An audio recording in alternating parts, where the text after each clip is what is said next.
নমস্কার, দীপার রান্নাঘরে আপনাদের সবাইকে স্বাগত।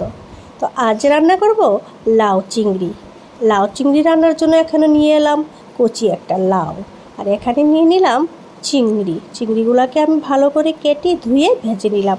আর এখানে লাউটাকে আমি ভালো করে বাকলটাকে ফেলে কুচিয়ে কেটে নিলাম। কড়াই গরম হলে দিয়ে দিলাম তেল, তারপর দিয়ে দিলাম কুচানো পেঁয়াজ, তেজপাতা, শুকনো লঙ্কা আর চেরা কয়েকটা কাঁচা লঙ্কা। সাথে দিয়ে দিলাম সেই ফ্রাই করা চিংড়ি মাছগুলি।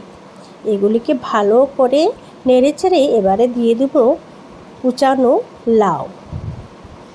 দিয়ে দিলাম কুচানো লাউ। এবারে দিয়ে দিলাম পরিমাণ মতো লবণ, হলুদ। এবার সেদ্ধ হওয়ার জন্য একটু ঢাকা দিয়ে দিলাম জিরে গুঁড়ো, ধনিয়ার গুঁড়ো আর স্বাদ মতো চিনি। এবার আমার লাউ রান্নাটা কিন্তু একেবারে কমপ্লিট।